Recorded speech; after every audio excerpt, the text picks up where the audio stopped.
Nós vamos, então, falar sobre esse tema, né? As três cruzes. Vamos a um texto da Palavra de Deus que está em Lucas, capítulo 23, versos 49 a 46. Vamos ler na Nova Versão Internacional, né? E vamos destacar o significado dessas três cruzes, que certamente não foi por um acaso. As três cruzes, Lucas 23, 39 a 46, vou ler com você aqui na tela. Diz assim, olha: um dos malfeitores crucificados blasfemava contra ele, dizendo: não és tu o Cristo? Salva-te a ti mesmo e a nós também. Respondendo-lhe, porém, o outro, repreendendo-o, dizendo: nem ao menos temes a Deus, estando sob igual sentença? Nós, na verdade, com justiça, porque recebemos o castigo que os nossos atos merecem, mas esse nenhum mal fez. Acrescentou Jesus: lembra-te de mim quando vieres no teu reino. Jesus lhe respondeu: em verdade te digo que hoje estarás comigo no paraíso. Já era quase a hora sexta, e escurecendo-se o sol, houve trevas sobre toda a terra até a hora nona. E rasgou-se pelo meio o véu do santuário. Então Jesus clamou em alta voz: Pai, nas tuas mãos entrego o meu espírito. E dito isto, expirou.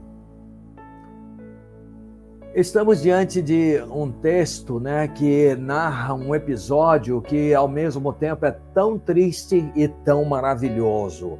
É tão triste porque vemos um jovem ainda com 33 anos de idade que andou de forma reta, que andou fazendo milagres, socorrendo, curando enfermos, multiplicou os pães, andou sobre o mar, curou doentes, expulsou demônios, ensinou tantas coisas, sendo morto desta maneira, porque Jerusalém e Israel cumpria aquilo que ele sempre estava fazendo. Parece que estava vocacionado. Jesus denunciou quando disse: Jerusalém, Jerusalém, que matas os profetas e apedreja, ou seja, mata também aqueles que lhes são enviados. Então, a gente vê que era uma vocação dos judeus fazerem isso. E eu quero destacar já que não vai nenhuma crítica aos judeus, porque pelas pesquisas que temos feito e hoje a Biblioteca Nacional, o Arquivo Nacional em Lisboa está aberto para pesquisas, abriu-se os cofres para mostrar, né, o que aconteceu com a tal da Santa Inquisição aqui no Brasil, quando milhares e milhares de pessoas foram mortas, eram os cristãos novos, na verdade judeus, que foram forçados à conversão ao romanismo.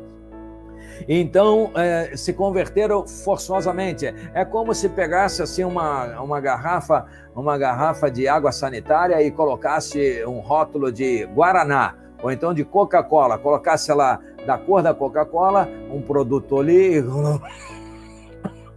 Desculpe, ainda estou tossindo com essa alergia, né? Mas é como se tivesse, então, pego uma garrafa de água sanitária e colocado lá soda limonada, vai ficar da mesma cor. Aí não mudou nada, só mudou o rótulo. Foi isso que fizeram, forçaram, batizaram à força em Lisboa. E 3 anos depois desse mal feito romano em Portugal, o Brasil foi descoberto e eles começaram a vir para o Brasil. Muitos encheram o Brasil. Dizem que 70% dos brasileiros têm composição judaica, foram forçados a se tornarem romanistas. E assim vai. E aqui, quando desconfiavam que eles eram judeus, mantinham as tradições judaicas, denunciavam e eles eram mortos, eram jogados na fogueira. Meus 2 sobrenomes, Miranda e Machado, mais de 1.000 homens foram mortos. Mais de 500 Miranda, mais de 500 Machados foram mortos na santa diabólica Inquisição.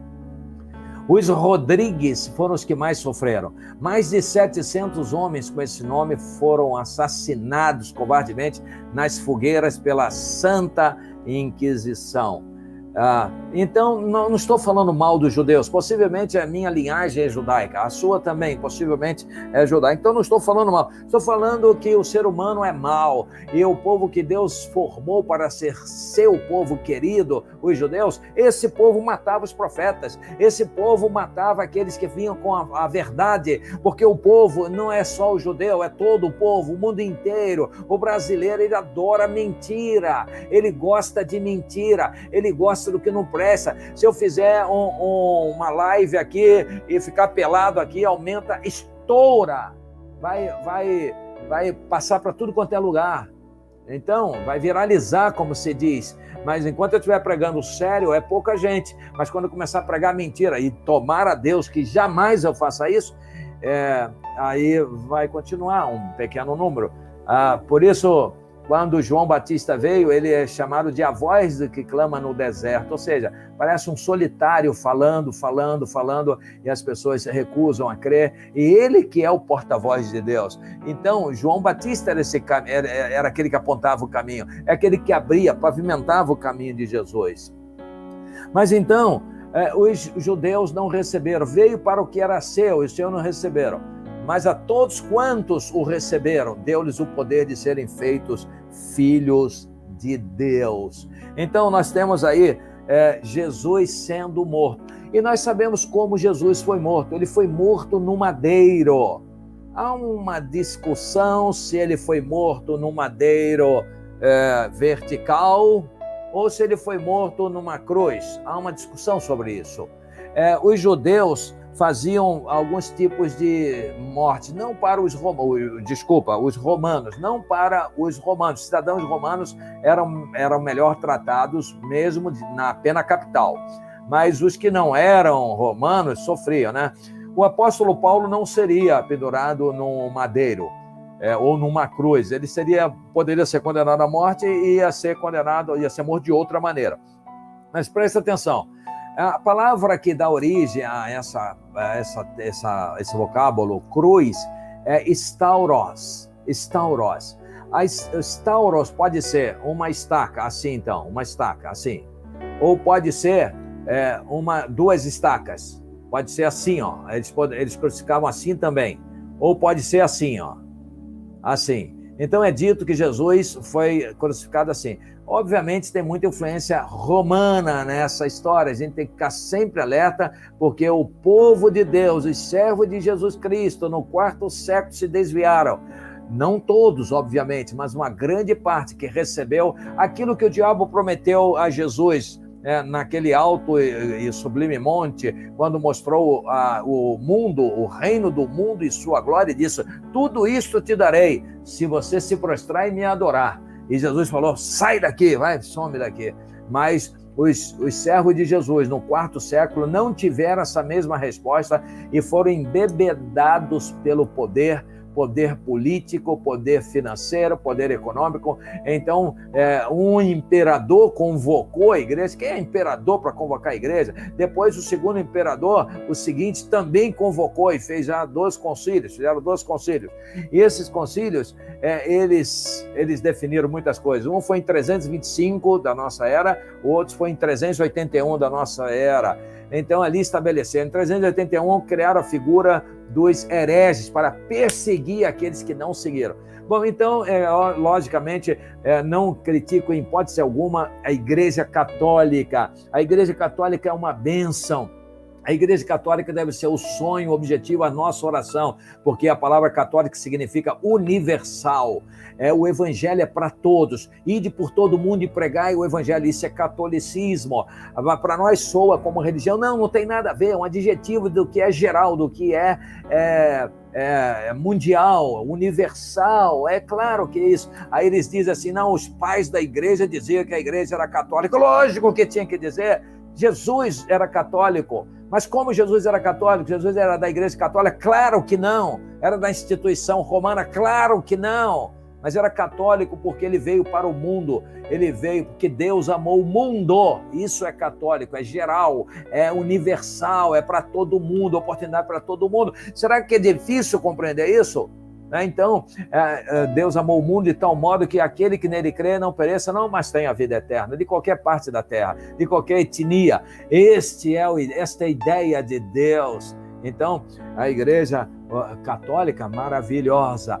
O problema foi o romanismo, quando no quarto século se desviou. Aí ganhou milhões e milhões de hectares de terra na Europa, ganhou poder financeiro, poder político, agora é influente. Hoje tem até um Estado para eles dominam o mundo inteiro. O Império Romano sucumbiu, mas não sucumbiu em todo. Parece que morreu, mas vai ressuscitar, né? Porque ele está vivo através da religião. E religião é o esforço do homem em busca de um ser superior, qualquer que seja. Isso é religião.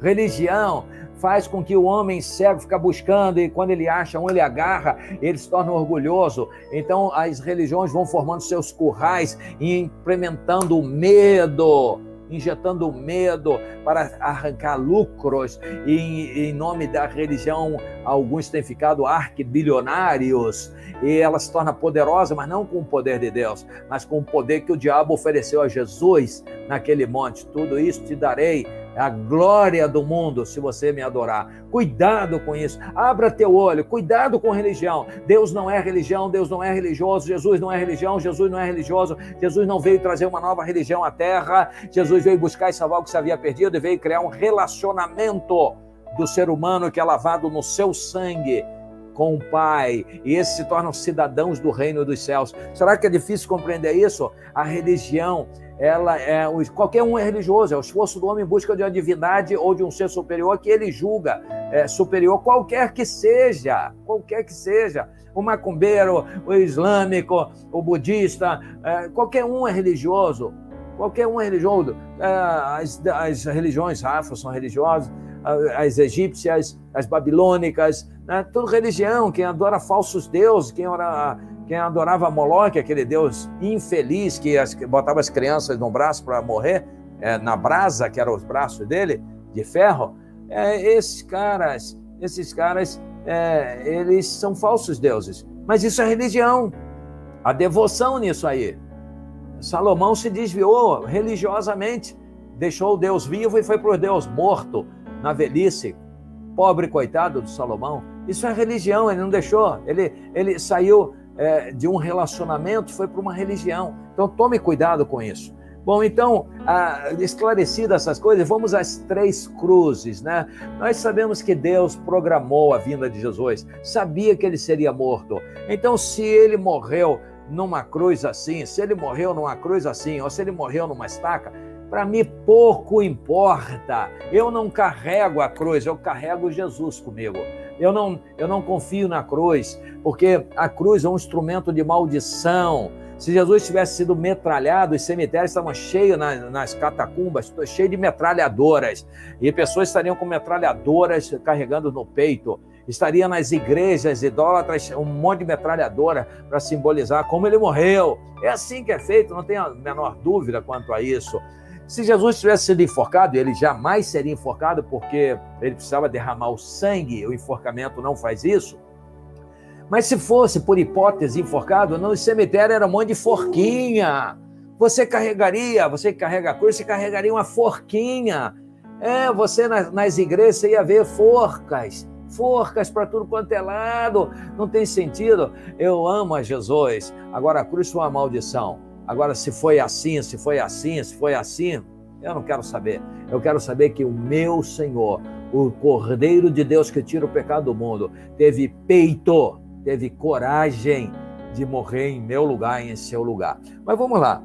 Ao lado de Jesus, tinham 2 criminosos, 2 bandidos. É isso que diz. A cruz era para criminosos, já falei, não romanos. Esses bandidos ali eram verdadeiros vagabundos, eram criminosos mesmo, réus confessos. Eles morreram, um à direita, outro à esquerda. Mas vamos ver o que significa isso. Deus, em sua onisciência, sabia que Jesus morreria, sabia o momento que ele ia morrer, sabia como ele ia ser condenado, sabia que aquele discípulo falso ia trair, que era ladrão, roubava, era um tesoureiro ladrão, desviava o dinheiro. sabia disso tudo. Então, ele sabia que ele ia ser colocado ao lado de dois seres criminosos, dois indivíduos criminosos, dois meliantes, dois criminosos, dois acusados e condenados à morte. Deus sabia. À direita está um, não vou nem dizer quem estava à direita nem quem estava à esquerda, você que imagina, né? Um à direita, outro à esquerda. O que acontece? Essas cruzes, ou esses estaurós, ou esses madeiros, eles representam 3 situações diferentes. A primeira representa a vida, representa Jesus, é Deus, é o eterno, o imortal, é o Pai da eternidade, é o Rei dos reis, é o Senhor dos senhores, é o Cordeiro que virá como leão, é o eterno, o Emanuel, Deus conosco. A palavra Yeshua, Jesus, ela significa o que era, o que é, o que há de ser, Salvador. Então, é o mesmo nome do Pai, Yahvé, ou Jeová, ou Jeová, ou Jeová. Então, significa o que era, o que é, o que há de ser, Jesus, Yeshua. Então, ali no meio está o Eterno, está o Salvador, está o Deus maravilhoso, unigênito, que se fez carne e habitou entre nós sabemos bem disso. Então, ali está a vida, o autor da vida.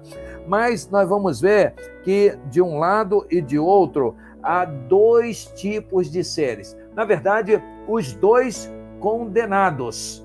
É interessante, queria que você observasse isso. Quando Jesus, a palavra de Deus diz que Jesus veio não para que condenasse o mundo, mas para que o mundo fosse salvo por ele.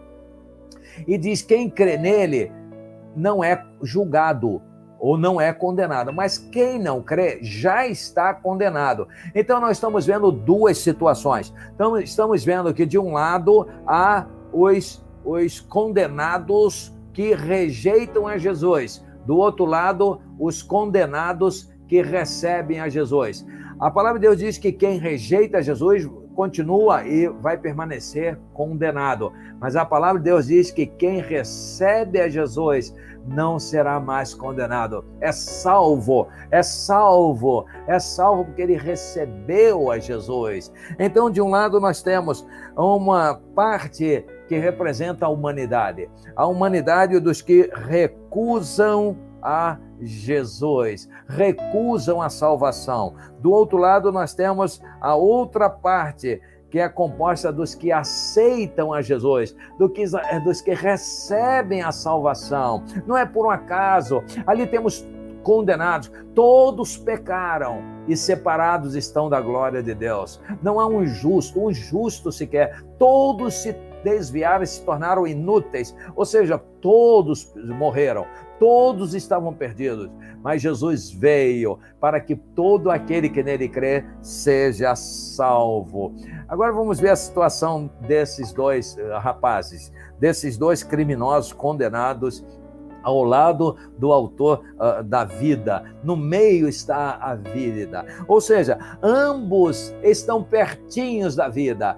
Ambos estão lado a lado do Salvador. Ambos estão lado a lado de Deus. Estão num momento crucial em que todo o céu, os milhões e milhões de anjos estão olhando, o Pai está olhando, está sendo assistido pelos céus, e a humanidade está assistindo, naqueles que sabiam e tinham ali as informações que circulavam, mas o reino de Deus, o reino espiritual, os anjos, milhões, miríades e miríades, aqueles anjos que surgiram dizendo glória a Deus nas alturas, e cantava e louvava, paz na terra aos homens de boa vontade, e louvavam ao Senhor. Milhares, miríades angelicais estavam assistindo, estavam com o coração dolorido, mas sabendo que ali era um momento crucial, e de um lado estava a humanidade perdida, e do outro lado também estava a humanidade perdida, mas havia uma diferença entre elas, porque de um lado estava aquele que recusou a salvação,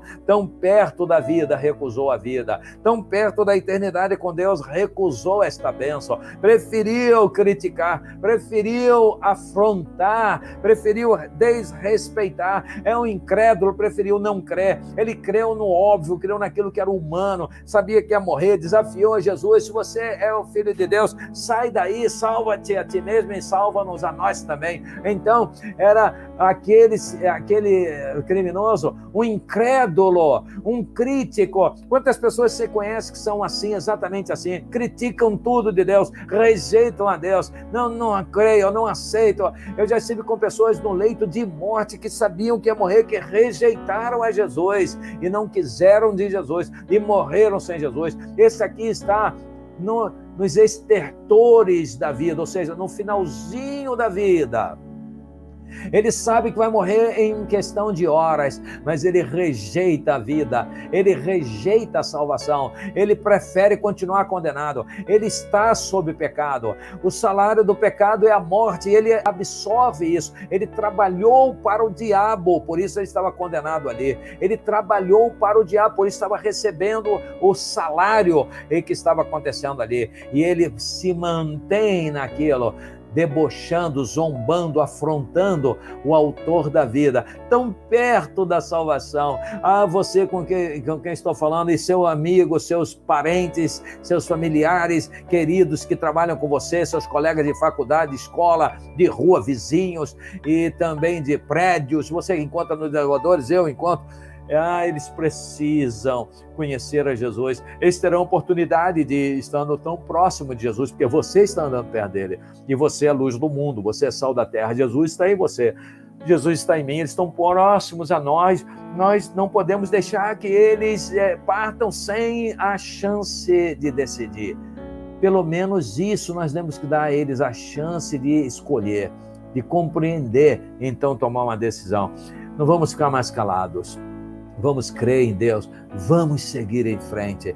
Então, de um lado está a parte da humanidade que está morta nos seus delitos e pecados, mas que continua assim e parte para a eternidade assim. Quantas pessoas estão partindo para a eternidade sem Jesus? Algumas agarradas com unhas e dentes na religião, nas tradições religiosas. Minha família era assim, eu morro assim. Cuidado, você não tem que amar mais a sua família do que a Deus. Quem ama a sua família mais do que a Jesus não é digno de Jesus. Você tem que amar primeiro a Deus, primeiro a Yeshua, Jesus, ser cheio do Espírito Santo de Deus. Aí sim, agora um cidadão do reino dos céus, você poderá amar e abençoar a sua família com um remédio poderoso, que é a salvação, que é dada por Jesus Cristo. Ninguém merece. Mas vamos ao outro lado. Do outro lado está alguém que representa também uma parte da humanidade. É uma parte que está condenada. Todos estão condenados. Todos fomos. Porque o Filho do Homem não veio para que condenasse o mundo. Mas por quê? Mas por que ele não veio para condenar o mundo? Deus não veio para condenar o mundo? Não foi isso que pregavam os antigos? Não é isso que a religião pregou? Um Deus que castiga, um Deus que pune, um Deus que castiga. Olha, Deus disciplina aqueles a que ele ama, é verdade, mas para a bênção, né? Na verdade, o mundo jaz no maligno, e o homem é que entregou o governo. Jazer no maligno é ser governado pelo maligno, e foi o homem que entregou ao maligno. Quando esse maligno foi a Jesus e disse: tudo isso te darei, ele disse em um dos evangelhos: porque a mim me foi entregue. Ou seja, o homem entregou de bandeja a esse ser maligno, falso, mentiroso, autor de fake news, de engano, de crimes, de corrupção, de assaltos, de violência, de estupro. É ele que inspira isso nas pessoas. As pessoas, obviamente, são responsáveis, que aceitam e têm que responder por isso. Mas isso tudo vem do diabo. E a incredulidade, a religião vem do diabo. Você pode ter certeza disso. Pastor Miranda está dizendo que a religião vem do diabo? Sim, observa todos os encontros de Jesus com a religião. Analisa, não precisa mais me ouvir, só faça isso, faça uma análise, um exame de todos os encontros que Jesus teve com a religião. E depois você me fala o que você concluiu. Pega qualquer texto nas Escrituras e me mostra, né? Não, mas a Bíblia diz que a verdadeira religião é essa, visitar o Judeu. Não, ali a palavra Poderia ter sido traduzida de uma forma melhor como adoração, a verdadeira adoração, o verdadeiro culto, o verdadeiro relacionamento com Deus é esse. Aquela palavra treskeia, na grega, treskeia, poderia, em algumas outras passagens, mais 2 passagens ela aparece, ela é traduzida como adoração, como culto. Então ali botaram religião porque quiseram, porque a mente do homem é religiosa, só por isso. Mas, então, do outro lado, temos também os condenados. Mas são condenados completamente diferentes, você percebe? Aquele condenado estava à morte, estava pertinho da morte, estava à beira do abismo, mas está pertinho da vida também. Ele está diante da luz, ele está nas trevas diante da luz. E o que ele faz? Ele olha para a luz. E o que ele faz? Ele repreende aquele que está em trevas e ensina aquele que está em trevas. Isso foi uma oportunidade maior que foi dada àquele que estava nas trevas. Ele também poderia ter absorvido a luz, a vida, mas ele rejeitou. E aquele outro lado, ele olhou para Jesus e disse para o bandido lá, você não teme? Você está na mesma situação? Este aí nenhum mal fez. Ou seja, ele conhecia Jesus, sabia que Jesus era o Filho de Deus. E tanto sabia que ele olhou para Jesus e disse, Senhor, lembra-te de mim quando entrares no teu reino. Ele sabia que ali estava o Rei dos Reis, o Senhor dos Senhores. E a fé nasceu, a fé brotou nele. Ele creu em Jesus. Mas o seu rei está morrendo. O seu rei está ali no final da vida. O seu rei é um jovem, mas agora foi pego. O seu rei está pregado num madeiro. Seja vertical, seja em forma de cruz, seja em forma de X, não interessa. Ele está preso no madeiro. Ele está preso no madeiro, o seu rei. Não, mas ele tinha uma compreensão agora superior. Ele sabe que o reino daquele que estava ali não é deste mundo. Ele compreendeu que o autor da vida veio para morrer. Ele compreendeu que ali estava o Cordeiro de Deus que tira o pecado do mundo. Ele compreendeu que ali estava uma obra de salvação. Era uma execução salvídica. Era para abençoar todo aquele que crê. E ele creu, lembra-te de mim quando entrares no teu reino. Aí vem aquela resposta tradicional, que também se discute, porque no original não tem vírgula. Jesus teria respondido, na verdade, eu te digo que hoje estarás comigo no paraíso. Ou Jesus teria respondido, na verdade, te digo hoje estarás comigo no paraíso. Aí fica novamente, é sempre assim, não se importe, vai ser sempre assim até o fim. A luta, uns dizem que é hoje estarás comigo, eu te digo hoje você estará um dia no paraíso. Bom, então são 2 posições. Um estará comigo hoje, o outro te digo hoje estarás comigo no paraíso. 2 versões. Qual é que você acredita? Responde aqui nos comentários, responde no YouTube, responde no Facebook, responde aqui no chat, em qual você acredita, né? A gente aprende desde criança, a gente tem aprendido que Jesus falou que hoje estarás comigo no paraíso, mas eu quero adiantar para você que no original não tem vírgula, então fica a dúvida, teria que interpretar o que está sendo dito. Interpretando, eu vou fazer uma pergunta a você. Jesus disse, hoje estarás comigo no paraíso. Comigo, vai estar junto comigo no paraíso. A minha pergunta é, quando Jesus morreu ali, poucas horas depois, Jesus foi para o paraíso? Responda aí. Responda, foi para o paraíso? Para você, Jesus morreu, foi para o paraíso? A resposta a essa pergunta é decisiva para entendermos esse ponto. Para você, Jesus foi para o paraíso, sim ou não? Responde aí. Bom, se Jesus foi para o paraíso, então cumpriu-se isso. Hoje mesmo estarás comigo no paraíso.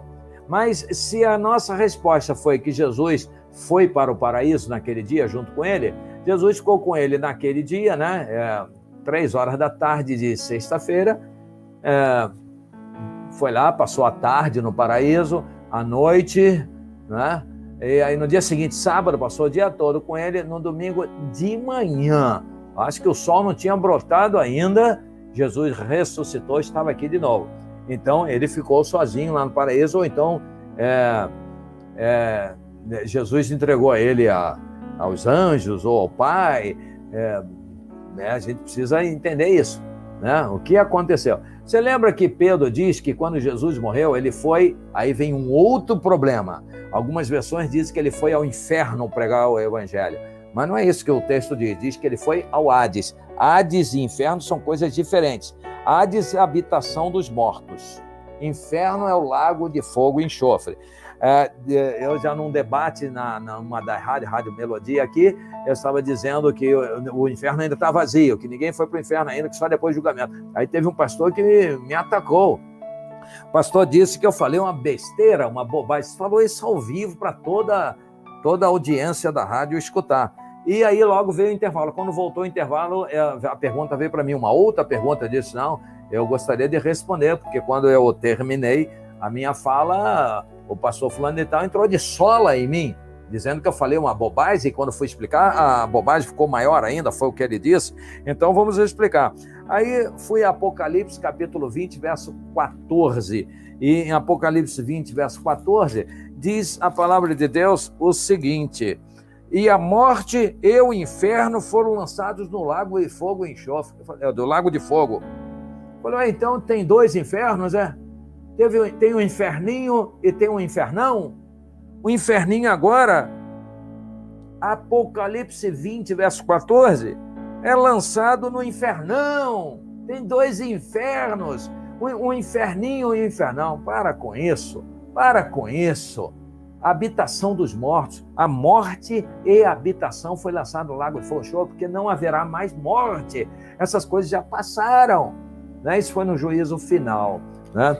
Mas o apóstolo Pedro, e a gente tem como certo que nós não devemos formar nenhuma doutrina com um texto só. Esse é um texto muito isolado, a gente não deve, mas para nosso conhecimento a gente pode ter sim. Olha o que diz 1 Pedro, olha o que diz aqui, 1 Pedro, capítulo 3, versos 18, diz assim, 18 diz o seguinte: porque também Cristo morreu uma só vez pelos pecados, ok? O justo pelos injustos, para levar-nos a Deus.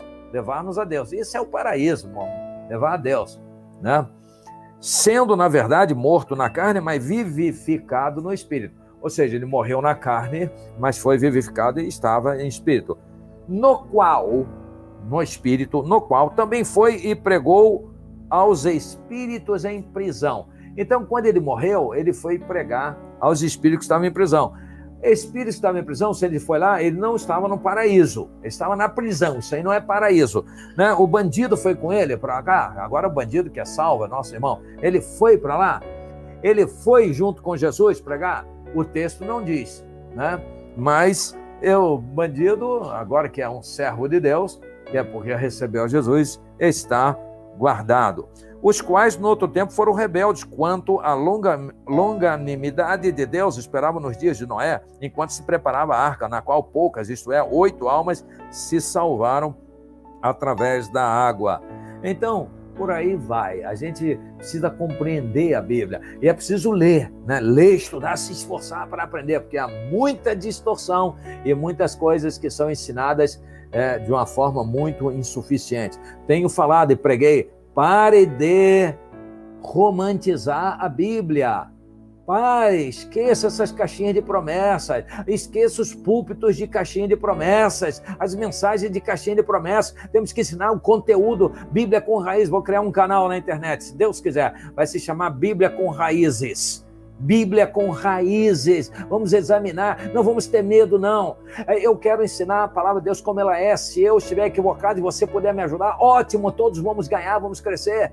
Vamos juntos buscar o que é melhor e não nos conformarmos com mentiras que nos são pregadas. Como, por exemplo, Maria foi virgem à eternidade. Foi virgem à eternidade coisa nenhuma. A palavra de Deus diz que ela foi virgem até o filho nascer, o primogênito Yeshua. depois foi mãe de vários filhos e filhas, mas é porque é para cobrir, isso aí é para cobrir outra mentira que diz que sexo foi o pecado original. Outra mentira, se Deus fez homem, macho e fêmea, Deus que desenhou o sexo feminino, masculino, Deus que colocou prazer no sexo, Deus colocou os encaixes no sexo, foi tudo pensado por Deus, foi Deus. Não, esses caras pensam que Deus fez o boneco, enquanto antes, o boneco de barro, né? Antes dele soprar nas narinas, o diabo foi lá e botou sexo masculino no cara e depois botou sexo feminino na mulher. Acho que eles pensam isso. Foi Deus, foi o nosso Deus santo, maravilhoso, eterno, magnífico, criador dos céus e da terra, Pai de Jesus Cristo, o Deus que nos deu o Espírito Santo, o Deus que é santo, maravilhoso.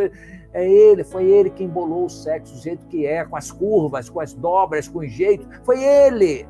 A ele toda honra, toda glória e todo louvor. Agora venham, desculpe os idiotas, desculpe quem pensa assim, mas é verdadeira idiotice dizer que foi relação sexual o pecado original. Meus queridos, seria pecado se eles se recusassem a relacionar-se sexualmente, porque Deus falou a eles, macho e fêmea, e disse assim, olha, macho e fêmea, não é dois machos nem duas fêmeas, macho e fêmea, Deus fez macho e fêmea, e disse, povoai, enchei a terra e dominai sobre tudo. Então, era para encher como? Era para encher catando folha de árvore que caiu no chão?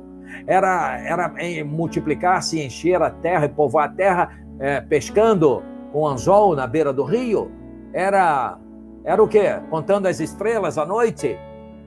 É uma insensatez. Eu acho que sem desenhar eles não entendem, porque a mente ficou obscurecida. Devemos compreender isso. Então, nós vimos que de um lado está a parte da humanidade condenada e que se mantém condenada, porque crê na mentira, porque rejeita a Deus e a verdade. São os que apedrejam os profetas, são os que perseguem aqueles que são enviados. E do outro lado está aqueles que se quebrantam. São pecadores. Onde abundou o pecado, superabundou a graça. Onde se agigantou o pecado, super se agigantou a graça. Jesus veio não para os sãos, mas para os enfermos. Eu vim buscar e salvar o que se havia perdido. Ai, pela graça que sois salvos, ou seja, a favor que nós não merecemos. Isso não vem de vós, não vem das obras, para que ninguém se glorie. Então, é de graça, basta crer, porque o salário do pecado é a morte, mas o dom presente, gratuito, uma redundância, graça, mas o dom gratuito é uma redundância. O dom gratuito de Deus é a vida eterna por Cristo Jesus. Então, do outro lado está aquele criminoso, condenado à morte, mas que perto da vida recebeu a Jesus, recebeu a salvação, recebeu a luz do mundo, recebeu a eternidade em glória. Agora sim, ele aguarda a vinda de Jesus, quando será ressuscitado e vai reinar com Jesus por um período longo ou de 1000 anos literais. Uns dizem que 1000 anos, outros dizem que é um período muito grande, e tem gente que diz que nem tem isso, mas a Bíblia diz que tem, e diz que no final, aí tem outros que dizem que é a eternidade, não pode ser a eternidade, porque no final o diabo vai ser solto e vai sair enganar como a areia do mar os habitantes da terra, que estavam sob o governo de Jesus, mas que agora enganados não, porque a praga é esse diabo. Enquanto ele está preso, a paz. Ainda que o homem tenha alguma maldade. Tanto é que mal ele é solto, ele se engana porque gosta da mentira mesmo. Mas aqueles que se preservam, aqueles que renunciam, aqueles que nadam contra a correnteza, esses vão viver eternamente com Deus e vão estar absolutamente guardados, salvos da morte, salvos da perdição, salvos da angústia, salvos da dor eterna. É isso. Salvar de quê? Salvar do inferno, sim. Mas no inferno que nem agora não, mas depois do juízo final, lago de fogo e enxofre, salvar da dor, salvar da angústia, salvar do desprezo, salvar da vergonha eterna. Salvar é andar na glória de Deus, ver as riquezas de Deus, delas participar. Então, as 3 cruzes, no meio da vida, ao lado a condenação, um dos lados, condenação e incredulidade. Do outro lado, condenação e fé e salvação. Bom, aí estão as 3 cruzes. De qual lado você quer ficar? Talvez você diga que queira ficar no meio. Sim, para você ficar no meio, você tem que receber a Jesus. Talvez você diga, eu vou continuar no lado que critica. Eu acredito que ninguém aqui esteja falando isso.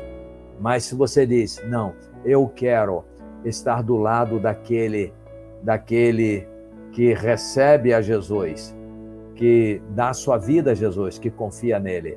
Eu quero estar do lado desses, do povo de Deus. Eu quero ser povo de Deus. Eu quero a vida eterna, o perdão. Senhor, lava meu ser, lava minha alma, meu coração. Com o sangue de Jesus me purifique dos meus pecados. As coisas terríveis que eu já pratiquei, as maldades ou as licenciosidades, tudo que eu já procedi de mal, que te desagradou, que te desonrou, por teu Espírito Santo me revela para eu confessar. Eu quero confessar e o Senhor vai me lavar.